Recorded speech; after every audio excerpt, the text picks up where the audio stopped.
Hello friends, welcome to my YouTube channel. Today is again Sunday and we are going to look at another topic on project management.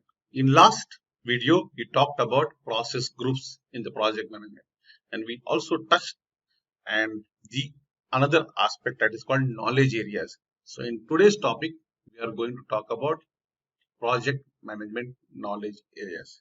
Let us look at these knowledge areas. So in project lifecycle, we have seen in last video, there are 10 knowledge areas.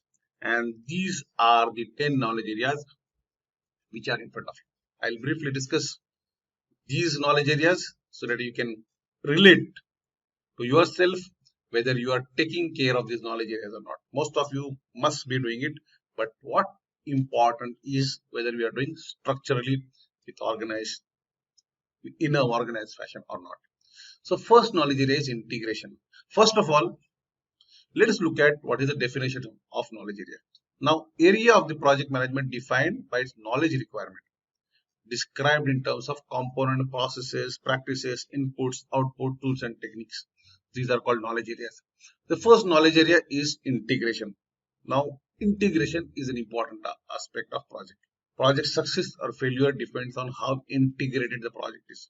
So in project, you must be knowing so many people working, so many departments working, so many people working.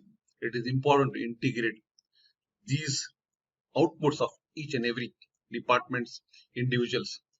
Once it gets integrated, then we can successfully deliver the project. The success of the project depends on how integrated we are. If you are working in solo silos, then it becomes a little difficult. So integration does job of unification, consolidation, and integration of all those works in project. Scope of the project is a fundamental things that tells me what I'm supposed to do and what I'm not supposed to do on a project. So scope is a fundamental.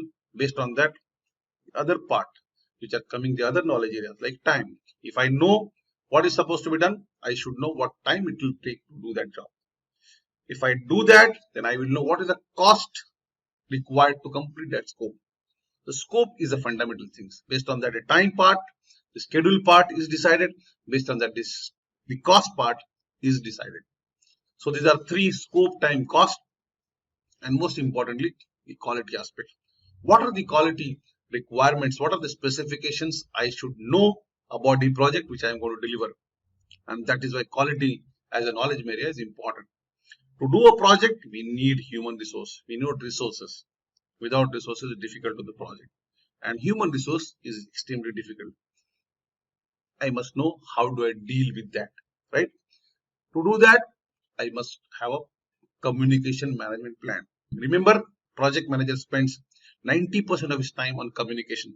Communication is very, very important for successful delivery of the project. There are 20% of the project which fails because of ineffective communication.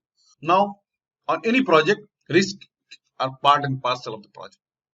No risk means no project. How do I manage this risk is another knowledge area which is important for projects. A lot of things are required to be procured. We need to take decision whether make or buy. If I have to buy, how do I go about it? The procurement processes are important to support the project requirement, and that's why the procurement knowledge area is very, very important. Then the important aspect is stakeholder. There are so many people who are involved in the project. We must know who are the people, what are their interests, what are their power, what are their influence on the project.